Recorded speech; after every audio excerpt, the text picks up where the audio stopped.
and 100 milligram tablets looking different in size. But if you take that for blinding, it is not acceptable. It should be look-alike. So whether it is a placebo, 10 mg strength, 30 mg strength, or 100 mg strength, the tablet should look similar in weight, thickness, everything, so that nobody can identify. And then they subject it to randomization, prepare a clinical kit. It will be coded. So the coded ones will be given to this. So let's say formulation 1 is given to patient 1 or healthy volunteer 1. Only when the bioanalytical results come, then they will decode and interpret the data. So other things to consider is, so phase 1 consists of phase 1A and 1B, single ascending dose, which is you keep on escalating the dose until you hit the LTD. Then the multiple ascending dose to see if there is any accumulation, and the MTD is achieved much faster if you dose it regularly. And like I always stress, demonstrating safety and achieving the MTD are the key success criteria for phase 1 study. So now we kind of covered the role of every function, and you see how they are interlinked, how one becomes internal customer to the other, and how there is an interdependency. Now let's see all of these in one slide as a summary, where my favorite word always, integrated. Whether it is even in the family, you need to be integrated to live happily, and to come up with a good drug, you again need to work together. So the concept of integration is ubiquitous. It is everywhere. We have to realize and use it. And then how the workflow happens here. So basically again there are discovery phase, development phase. GXP is like GLP, GMP and GCP. Okay. So we saw there is a small quantity of NCE from discovery lab. Like I said, 100 milligrams using 1 liter of solvent, it's okay. And then you subject it for developability assessment, which we saw in the first slide. And then you also give some compound to pre-formulation and excipient compatibility and preclinical formulation. So notice one thing, the dark solid arrow is actually the material flow, and this broken line is information flow. And then these are stage gates that will come up. So now from the pre-formulation and excipient, you are actually transferring the knowledge to develop the preclinical formulation. But whereas for this activity, you are actually giving the physical material. So now in the development, so this compound should also be able to evaluate whether salt is required and what should be the polymer and how you screen it and select it. It's more like falls under both the discovery and development, and this forms your first stage gate, right? And then now with the medicinal chemistry process, you understood what you can do in synthesis and what you should not, and then come out with a drug substance, and then you provide this drug substance material to drug product development group formulation team, so that they will come up with a formulation, and you see the information from preclinical formulation is utilized for drug product development, and then you subject this drug product to lab stability, that is development stability, and if the preclinical formulation and clinical formulation are different, you can consider doing a dog PK study, so that both the stability and PK study will help you selecting the formulation. And whatever formulation you select, provide it for analytical methods. And from the drug substance development, let's say you are doing some 200-300 grams, so you actually pass on all that knowledge to the tox batch, because this is a very important batch where sometimes you deliberately make less pure material because you want to characterize more impurities in the toxicity study and make a much pure GMP batch, so that when you go to human studies, you don't need to worry about impurities because you have already characterized the toxicity of that in animals. And then subject this for lab stability. So this constitutes the development part. Now come to the regulatory or the GXP phases. Right, so the tox batch will go to the tox study. Obviously the PK study will happen here, sometimes some of the studies here, and then the GLP tox study. Then the tox batch information and the knowledge and the synthesis procedures will help you manufacturing the GMP drug substance batch, and then this GMP drug substance also will be provided to GMP formulation, because you need the GMP API or GMP drug substance to make your GMP formulation, which should go for clinical trial. And subject both of them for ICH stability, T0, that is time zero analysis, and 1 month data, and then you provide everything to the quality assurance. So the quality assurance will see all the data and then they will provide it to the regulatory authorities. Now you see, this is the first important milestone, tox batch is the second important milestone, formulation selection is the third important milestone, drug substance for in GMP, this is the fourth important milestone, because these two will decide the program. If you get one new impurity here, that means you have to either subject it for one more time purification, or you have to go back to the drawing room and then restart your cycle. And then formulation GMP, so you have a drug product, you have 1 month stability, and then you prepare the regulatory dossier, submit it, regulatory will approve in 30 days, then you start your phase 1 clinical study.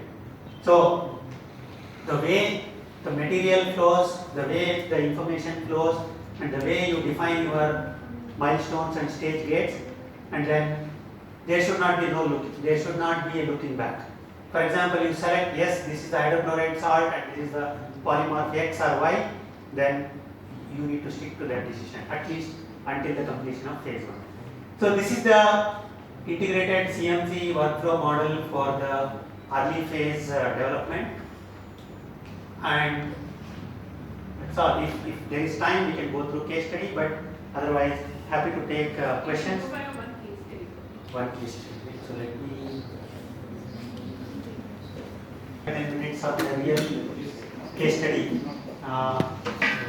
So this is actually the webinar which I had delivered about a couple of years ago, and I'm not a owner of this data, but since I have presented, so I'm just taking you through this case study. So where, as you know, so you always need to have a target or a quality target product profile in whatever stage of development you are doing. So you need to know exactly what you want to do. And here the requirement was the formulation for GLP, some background is the discovery studies are already done, and then the actual candidate is selected for the development, and what was required is basically the API, the drug substance, drug product, and toxicology study to submit a dossier for European agency. And then, so the requirement was formulation for GLP tox and FIH should be same. Like for that program, it was required that you need to go with the same formulation for animals and humans. Then solution formulation was required for enhanced viability for toxicity because of the solubility reasons. Drug in bottle formulation because it was not a capsule or a tablet. Target concentration required was 20 mg per ml because it was a high dose drug. Short-term stability of the formulation was sufficient for toxicity. Long-term stability of the drug product, and preparing the IOPD regulatory filing section. So these were the requirements. So for example, if you see how the drug substance development was done. From the discovery, there were some challenges, and the drug substance was optimized, where one of the substitution reaction was increased from 30 to 75%, selecting right reaction based with respect to process parameter. For example, now you see from 30 to 75% increase in the yield actually significantly reduces the solvents and things, and then the next step will be actually having more yield.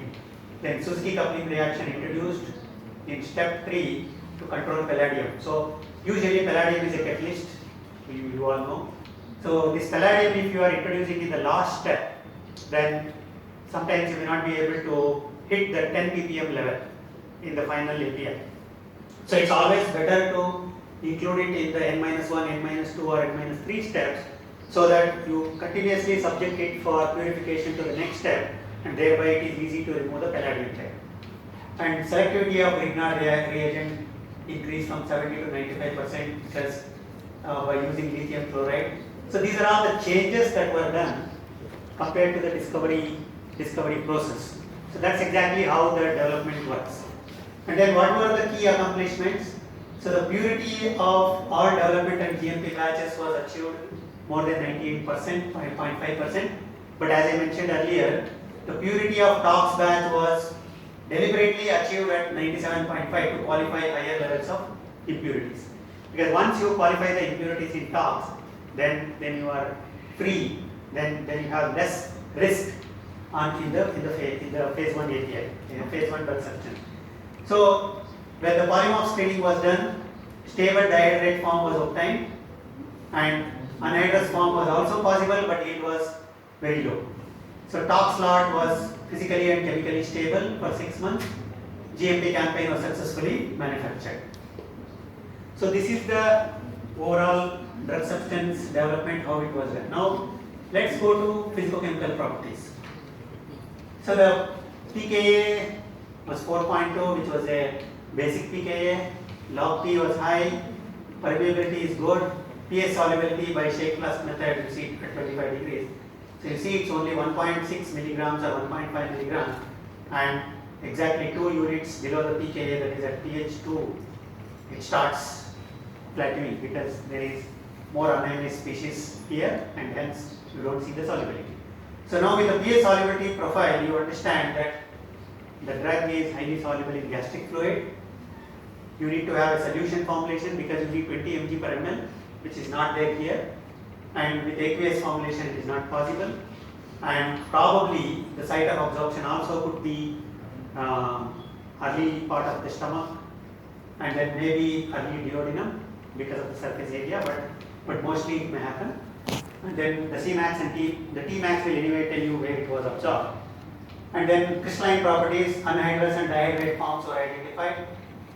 Of course, hydrates are always stable compared to the anhydrates, because anhydrates will have tendency to convert into hydrate by picking up the moisture from the environment. So hygroscopicity, it was not hygroscopic, that was good sign. Solution stability, so pH 1.2 shows better stability than 2, than 3, then NaOH was worst when observed after 1 week. And now you know that you need to keep the formulation on acidic side. Physical and chemical stability is good, so you don't have to really worry about a lot about packaging condition or choice of excipients and all those things. Of course, anyway, here the requirement was that you need to come out with a solution for both toxicology and humans. Now you see how the polymorphs were characterized. Basically, the powder XRD is a good tool which will show differences between the three forms. See, one is the mixture. So again, the concept of discovery and development, how the synthesis happens. From the discovery, what we received is mixture of anhydrous and dihydrate forms, right? And then we were thinking that this is one form. When we did a complete polymorph screening, then we could see that there is an anhydrous form and a dihydrate form. Now, how do you identify whether, how you said that this is a mixture? You see that there are, for any PXRD, there are characteristic peaks. Characteristic peaks means whichever are the taller ones in simple terms. So for, let's say for dihydrate, 1, 2, 3 and 4, these 4. And for anhydrous, it is actually this one, yeah, maybe this one. Now you see the mixture, it contains both. So the mixture contains peaks where you have, you can find the peaks for both anhydrous and dihydrate, but whereas the pure anhydrous and dihydrate, you can see that it is absent here. So this becomes the characteristic peak, and it's a DVS, dynamic vapor sorption, where it's a very simple tool. You have a very small chamber with in a nitrogen environment and a very high sensitive balance of up to 5 digits, even in micro or microgram level, and you add just 2 or 3 milligrams, and then you set the program from 0% humidity to 100% humidity at intervals of 5, and then again from 95 or 100 to 0. So there you will observe that both sorption curve and desorption curve. So why both sorption and desorption curves are required? If it is now it is a dihydrate, whatever is subjected here is a dihydrate. So when we dried the material, it went down to 0 because you are removing the entire moisture. When it is again subjected to humidity at around 15 to 20% humidity, it picked up that 9% moisture. This 9% is actually the stoichiometric water content. Let's say if the compound has a weight of molecular formula of 450 Daltons, then this is 9% will be actually 9 contribution of this. So you can actually calculate it. And this is one tool. So what it tells is, as anhydrous it is not stable because at 15% RH itself it picks up the dihydrate. And you see it up to 85% RH, it is still remains as dihydrate. And after that it picks up another 2% moisture. But now you see desorption curve which is almost following the sorption curve. That indicates that it will not form higher than dihydrate. So if it would have formed trihydrate, let's say, this curve would have come here and then it would have desorbed. So there will be a hysteresis loop. So now it is not there. So it is following. So this extra beyond 75% whatever is achieved, this is called as unbound moisture. It is not inside the crystal lattice, but it is just on the surface. And when you are operating at the normal room temperature conditions, it will remain as dihydrate. And then as you go below 15% RH, it again dissolves to anhydrous. So that's how you interpret the data with this tool. Very useful tool to characterize the polymorphs and hydrates. Prakash. And then the other tool was thermogrammatic analysis. Here we can see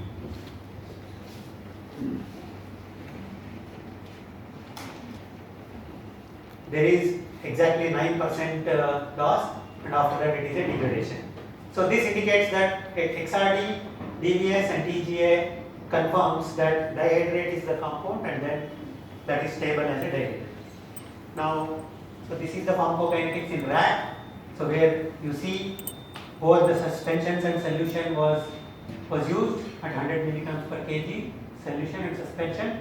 AUC was 1.5-fold higher in solution. So hence for solution formulation was selected, not the suspension. And the dog also, compound exhibited good systemic exposure in both, but Tmax was faster in solution, so hence solution formulation was selected. So I don't go more details about dose and other things which are. So now, interestingly, since the formulation required was only solution, so how do you do that for the clinical study? Because the product will be developed in India, it need to be shipped to Europe, so then you cannot ship this solution. We don't know this long-term solution stability, we have not established the packaging, everything. So hence the concept of drugging bottle comes into picture, where you just put the API in one bottle, or drug substance, in one bottle, and then the co-solvent mixture in the second bottle. You ship both the bottles together and you ask the clinician to add this to this and shake it or sonicate, and you will get the solution for dosing at 20 milligrams per ml.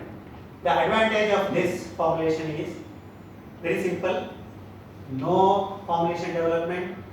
You can use the drug substance analytical methods to release the drug product also, no separate methods. You just need, we just require about 100 grams to develop everything, and then even including the GMP supplies, and then you have a formulation ready. So for the animal studies, we prepared the formulation and gave the solution because it is just in the next building, you can hand over on the same day. But for humans, it was done on the day of administration. So the criteria of having the same formulation was achieved here. Now, the advantages will always, the disadvantages always follows the advantages. There are always pros and cons, but you always have a method or opportunity to address that. Now, when you take these new chemical entities, you don't know their taste, and if you directly take this and administer to the human, they may just spit it out or vomit, and then your whole study objective is gone, and $1 million are lost, and then the time is the money, right? And then companies may get wiped out if they don't have the successful compound. So now, but we don't have an opportunity to do human taste evaluation because it's a new chemical entity. You cannot subject it to human. How we can do that? Then again, we actually engage one company, Japanese company, who has an E-ton, and then this E-ton actually helped us. For example, you see the highest bitter substance, quinine hydrochloride, that is used. The formulation was same, where quinine hydrochloride was dissolved in that formulation, that vehicle, whatever we developed, co-solvent vehicle. Formulation at 1 milligram per ml. Actually, we require 20 milligrams per ml, but for the starting dose, it was 1 mg per ml. So basically, 1 mg was checked, because if you check 1 mg, you know how the 20 mg will be per ml. And after, we can see here that the relative taste even at 1 milligram per ml is very bad. It's actually quinine hydrochloride is very bitter substance, and your 1 mg per ml formulation itself is highly bitter. So, and placebo, because of the solvents, it is also slightly not very palatable. So there is one substance called Bitrex solution. Bitrex solution, which is very common in US and Europe, where they use. So this is actually used for kids when their parents want to administer the medicines. If they give Bitrex, it will make the entire tongue and sensory system highly bitter, that there is no other bitter substance that can substitute this Bitrex. So you tell the patients that it will be bitter, prepare them and give this Bitrex solution. They will swish and spit it out. Now it is saturated with bitterness, and no matter what would be the bitterness of your formulation, so they would not know, and you can make the clinical program successful with a simple solution. And then summary. So this is pre-formulation. It is to poor aqueous solubility and pH solubility enhancement, hence the co-solvent. Salt form, salts was screened, but it was not having any advantage. Dihydrate form selected because that was stable and soluble as well. Tox formulation, simple co-solvent mixture which enhanced the bioavailability, and that is what was used for drug substance development. 6.5 kg GMP was easily made with desired form, physical form and impurities. Drug product, drug in bottle, API and vehicle into separate bottles, successfully drafted and shared with the customer. So, and then you see the stages. Initially the project start, within 2 months you have salt polymorph information, within 4 months the GMP API, within 6 months non-GMP API, then 6 to 7 months GMP API, then GLP tox reports, 10th month you have clinical supplies, 11th month you prepare your regulatory dossier, and 12th month you start your FI. So otherwise, if the integration is not there, this 12 may become 21 months.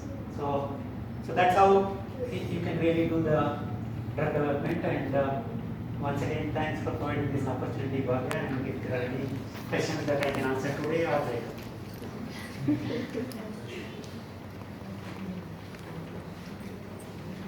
Yeah, any questions from the participants?